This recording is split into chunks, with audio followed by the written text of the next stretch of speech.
हे Arnold, तो तुम doctor strange बनना चाहते हो? ये काम नहीं करेगा दोस्त। ठीक है, हाँ, तो कभी कभी मुझसे भी गलतियां हो जाती हैं। बस सच में दोस्त, तुम्हें उसके अंदर नहीं जाना चाहिए। नहीं आर्नोल्ड, रुको। बधाई हो आर्नोल्ड, अब तुम ईरान के 10 किलोमीटर डेजर्ट में हो। ये इस दुनिया की सबसे गर्म जगह है। अगर मैं तुम्हारी जगह होता तो लिक्विड बचाना शुरू कर देता। इंसान की बॉडी में 3 मिलियन स्वेट ग्लैंड्स होते हैं, तो तुम्हारी बॉडी हर घंटे 3 लीटर फ्लूइड निकालेगी। तो तुम्हारी बॉडी में जितना भी सॉल्ट है वो उन लिक्विड्स के साथ बाहर आ जाएगा, जिसकी वजह से तुम्हारे लिम्स में स्पेसम्स होने लगेंगे। आर्नोल्ड, वहां मत कूदो, वो तुम्हारा वहम है। लगता है कभी कभी तुम्हारी बेवकूफी से कुछ अच्छा हो ही जाता है। ठीक है, तो अब तुम्हें बहुत ठंड लगेगी। चलो पता लगाएं कि तुम कहाँ हो। ये तो अच्छा नहीं हुआ दोस्त, तुम ओयमेयाकन या कुत्सक में हो, जो रशिया में एक विलेज है। ये इस दुनिया की सबसे ठंडी जगह है। यहाँ पर -71.2 डिग्री सेल्सियस का टेम्परेचर रिकॉर्ड किया गया था।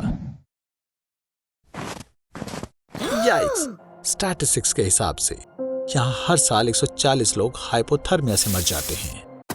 चलो जल्दी करो।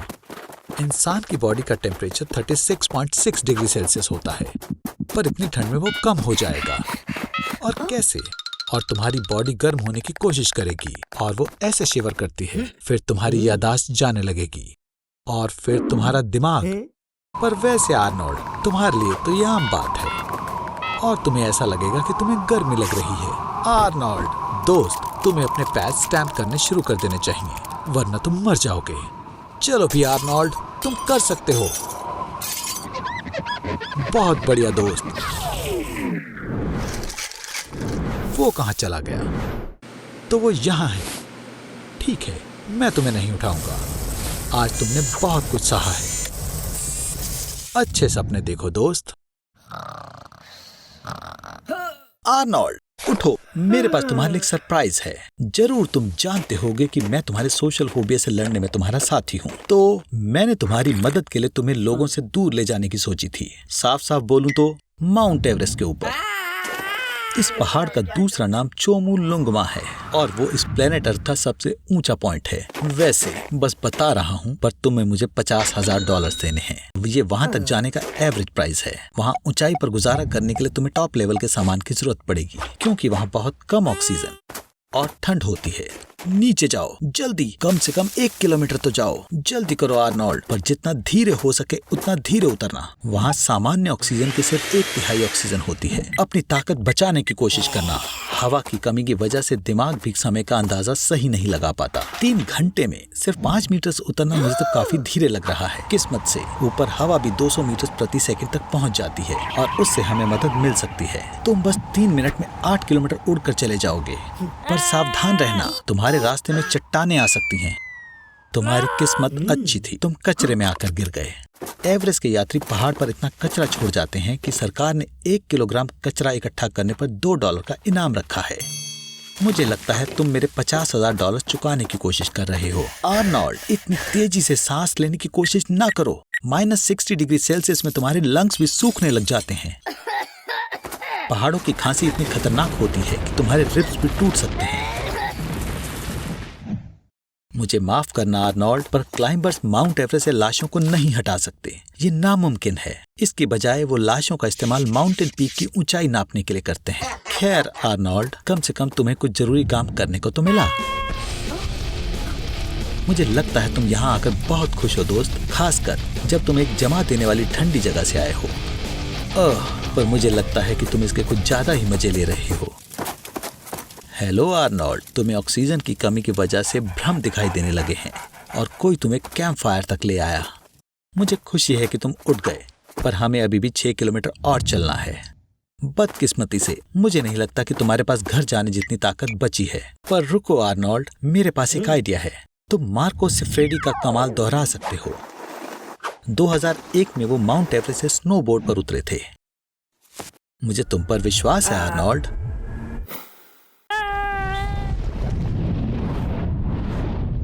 ये अच्छी सुबह नहीं है आर्नोल्ड। तुम्हें याद भी है आज कौन सा दिन है? खैर हाँ बिल्कुल, आज दुनिया का अंत है। एक वॉल्केनो का विस्फोट हो भी चुका है और सुनामी भी आने वाली है। और इन सब के अलावा एक बड़ा मीटियोर पृथ्वी से टकराने वाला है। एक सुपर वॉल्केनो का विस्फोट विनाश का एकदम बढ़िया एग्जाम्पल है, जिसका सामना हमारे पूर्वज कर चुके हैं। उदाहरण के तौर पर समझे तो आज से 70,000 साल पहले टोबा वॉल्केनो के विस्फोट से इंसान की तादाद घटकर सिर्फ 3,500 हो गई थी और इसी वजह से हम आइस एज के करीब पहुंच गए थे। तुम बहुत शांत लग रहे हो आर्नी। लगता है तुम्हारे पास इसका सॉल्यूशन है। आर्नोल्ड, तुमने तैयारी कर रखी है। मुझे तुम पर बहुत गर्व है। एक हॉट एयर बलून? सच में? रुको, क्या ये तुमने खुद बनाया है? हाँ, लगता तो ऐसा ही है। क्या तुम्हें सच में इन सभी चीजों की जरूरत है या फिर तुम टीवी को सिर्फ वजन बढ़ाने के लिए लाए हो? खैर, चलो चलते हैं। तुम ऐसे पहले इंसान नहीं हो जिसने बलून अपने हाथों से बनाया हो। लैरी वॉल्टर नाम के एक इंसान ने कई सारे बलून्स एक चेयर से बांधे और आसमान में लगभग 16,400 फीट की ऊंचाई तक पहुंच गया। नतीजे के तौर पर उसे $1,500 की एक टिकट मिली। बलून से इतनी ऊंचाई पर जाने का रिकॉर्ड बनाया और हाँ, एक डार्विन अवार्ड भी मिला। तूफान से बचने के लिए आसमान में चले जाना एक अच्छा ऑप्शन है। यहाँ सुनामी और भूकंप से आपको कुछ नहीं होगा। लेकिन देखो, ये तो एक मीटियोर है। फ्रिक्शन की वजह से इसका टेम्परेचर 1500 डिग्री सेल्सियस तक पहुँच चुका है। एक असली hot air balloon fire proof fabric से बना होता है। जरा हमें बताओ आर्नोल्ड, तुमने किस चीज का इस्तेमाल किया था? ओह, तुम्हें लगा कि ये काफी होगा? संभल कर, मीटियोर की बारिश हो रही है। तो आर्नी, तुम्हें क्या लगता है तुम कब तक इसका सामना कर पाओगे? 1 मार्च 1999 को पिकार्ड और जोन्स एक बलून से पूरी दुनिया का चक्कर लगाने वाले पहले इंसान बने, जो इजिप्ट में लैंड हुए 41,000 किलोमीटर के सफर के बाद, जो कि 20 दिनों तक चला। फ्लोर को टच मत करना आर्नी। लावा का टेम्परेचर 1200 डिग्री सेल्सियस तक जा सकता है। तुम्हें आसपास जो भी चीज दिखे उसका इस्तेमाल करके इधर उधर जा सकते हो, लेकिन याद रखना, कुर्सी सिर्फ 3 सेकंड में जल जाएगी, तुम्हारा बेड 5 सेकंड में गायब हो जाएगा और तुम्हारा टीवी सिंगल टीवी कमर्शियल से भी ज्यादा जल्दी पिघल जाएगा। चलो ऊपर छत पर। हे, गिरना मत। अगर तुम लावा में गिर गए तो तुम्हें भयंकर जलन होगी, जो तुम्हारे नर्व एंडिंग को पूरी तरह बर्बाद कर देगा और तुम्हारे चमड़े को अंदर से जलाकर राख कर देगा। लेकिन दूसरी तरफ देखिए, इसका मतलब ये है कि तुम्हारे पास ये महसूस करने का समय नहीं होगा कि लावा तुम्हारी हड्डी तक को कैसे जला देता है। अरे नहीं, तुम बेवकूफ हो। लोहा हमेशा ज्यादा जल्दी गर्म होता है। अरे बेवकूफ, लेकिन आराम से, भले ही तुम गिरो, तुम डूबोगे नहीं। लावा उतना लिक्विड नहीं है जितना लगता है, बल्कि इसकी डेंसिटी कंक्रीट से भी ज्यादा है।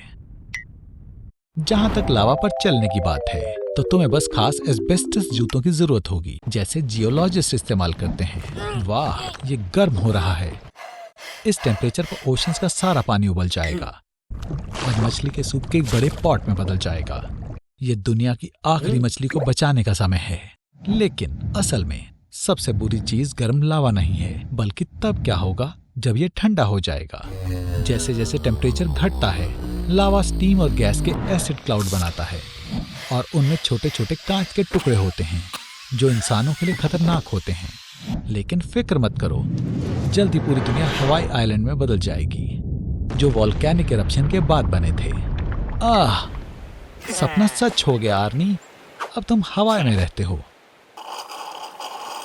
वो 10 साल में पहली बार छुट्टियां मनाने आया है और वो बहुत मस्ती करने वाला है। माफ करना, पर लगता है तुम्हारी वेकेशंस को थोड़ा टालना पड़ेगा। एलॉन मस्क का स्पेसशिप क्रैश हो गया है। साइबर ट्रक के खतरनाक लॉन्च के बाद एक और नाकामयाबी। वो सच में मार्स पर कब्जा करना चाहता है। एलॉन मस्क लोगों को डिहाइड्रेट करके कैप्सूल में पैक करने में कामयाब हो चुका है। देखो, ये इंस्टेंट नूडल की तरह काम करता है, बस पानी में डालो। 67.5 बिलियन कैप्सूल्स लॉन्च किए गए थे, तो अब दुनिया में 10 गुना और बेवकूफ हो जाएंगे। पर यह आपकी प्रॉब्लम नहीं है। वैसे दरअसल अब से ये शायद आपकी प्रॉब्लम भी है। इतने सारे लोग होने से सबको ट्रांसपोर्ट की सर्विस नहीं मिल पाएगी। चलना ज्यादा बेहतर होगा। इस प्लेनेट पर हर इंसान एक दिन में 0.75 किलोग्राम कचरा करता है। तो हर साल का 200 ट्रिलियन टन से ज्यादा का कचरा ये 99 ग्रैंड कैनियंस को भरने के लिए बिल्कुल काफी है। हर जगह पावर प्लांट्स बन रहे हैं क्योंकि 75 बिलियन लोग हर दिन की 125 बिलियन किलोवाट बिजली इस्तेमाल करते हैं। इतनी बिजली 8 ट्रिलियन आईफोन को चार्ज करने के लिए काफी है। पर इसका मतलब ये भी है कि इतनी ही कार्बन डाइऑक्साइड भी हमारे आसपास पैदा हो रही है। ये हमारे क्लाइमेट पर कितनी बुरी तरह से असर डालेगा, इसे समझने के लिए आपको जीनियस होने की जरूरत नहीं है। खाली जगह कम मिलती है तो ये रहे तुम्हारे नए रूममेट्स, सिर्फ आदमी। बच्चे पैदा करने पर सख्त कानून है, ऐसा करने पर मौत की सजा दी जाएगी। इस दुनिया को पक्का इधर उधर भागते किसी छोटे से आर्नोल्ड की जरूरत नहीं है। वैसे लड़कियों के मामले में तुम्हारी किस्मत अच्छी नहीं है। वैसे तुम्हें भूख लगी है, अब सारा खाना सिंथेटिक और रिसाइकल्ड होता है। अभी तुमने recycled toilet paper patty taste की है। मैंने इसे खास तुम्हारे लिए बनाया था, पर तुम्हें तो कोई कदर ही नहीं है। हालांकि तुम्हें अभी रात इसी जगह में बितानी होगी। कार्बन डाइऑक्साइड बढ़ने की वजह से सारे ग्लेशियर्स पिघल चुके हैं और जमीन के 35% इलाके पर बाढ़ आई हुई है। खेती के लिए जगह को छोड़कर 1% से भी कम जगह बची है रहने के लिए। अब सिर्फ अमीर रोगी पैर पसार कर सोना अफोर्ड कर सकते हैं। यार आर्नोल्ड, मुझे तुम्हारे जैसे नाटे से जलन हो रही है। चलो आराम से इंटरनेट पर स्लो फ्लिक्स पर मूवी देखो। उप्स, एंटर करने के लिए आपको नंबर लेकर लाइन में खड़ा रहना होगा। तुम 1250वें हो। ज्यादा पॉपुलेशन होने की वजह से इंटरनेट की स्पीड 99.5% गिर गई है। देखकर चलो, समझे? 20 मंजिला कब्रिस्तान सिर्फ मिलियनेयर के लिए है। बाकी की आबादी को किसी भी खाली जगह पर दफना दिया जाता है। अपने बैग्स पैक कर लो। एलॉन मस्क ने समुद्र के मलबे से एक बड़ा सा जहाज बनाया है और कहता है कि वो आपको अंडर वाटर लास वेगस ले जाएगा। शहर अब पानी के 9000 मीटर नीचे बने हैं, एवरेस्ट की तरह, पर ऊपर की बजाय नीचे। आर्नी, तुम अब आखिरकार आराम कर सकते हो। सोचो, अगर एक लहर तुम्हें बाथरूम में नहीं बल्कि एक समुद्र में घेर ले। ब्लैक सी भी दरअसल एक बड़ा सा बाथटब है जिसका साइज 340,000 क्यूबिक माइल्स का है। ये भरने के लिए 243 मिलियन ईयर्स लेगा। जब टेक्टोनिक प्लेट्स अचानक से हिलती हैं तो उससे वेव्स बनती हैं। सी बेड्स काफी मीटर बढ़ जाते हैं जिससे खतरनाक सुनामी वेव्स बन जाती हैं। हम इस समय पोर्चुगल में हैं। दुनिया की सबसे ऊंची वेव्स यहीं बनती हैं। ये एक चीते की तरह है पर वेव्स की दुनिया में, क्योंकि इसकी स्पीड 60 माइल पर आवर तक पहुंच चुकी है। एक हवाईयन सर्फर को यहाँ 79 फीट की वेव मिली थी। इसके लिए उसका नाम गिनीज बुक में दर्ज है। क्या आपने कभी किलर वेव के बारे में सुना है? ये सिंगल वेव्स 80 से 100 फीट ऊंची होती हैं, जो कि शिप से भी दिखाई नहीं देती। वो अचानक से चुपके से आ जाती हैं, इसलिए शिप के क्रू को बचाने का बहुत ही कम समय होता है। किलर वेव सिर्फ एक ही हिट में शिप को डुबो सकती हैं।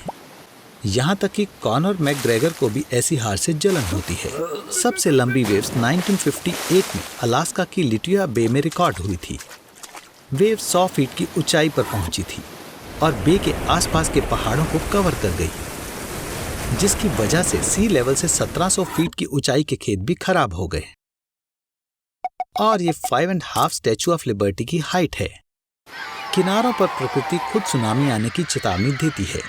जानवरों को खतरा महसूस होने लगता है और वो जल्दी भागने लगते हैं या अजीब तरीके से बिहेव करते हैं। पक्षी झुंड बनाकर दूर उड़ जाते हैं। अगर आप जमीन पर हैं तो कार में बैठो, बाइक पर भागो। कुछ ना हो पाए तो कम से कम किंग कॉन्ग से लिफ्ट मांग लो। आपको सलाह है कि सी लेवल से 120 फीट ऊंचाई पर चले जाओ। आर्नोल्ड, बेहतर होगा कि तुम तो एम्पायर स्टेट बिल्डिंग के टॉप पर चले जाओ। स्काई स्क्रैपर की हाइट 102 फ्लोर्स या 922 फीट है।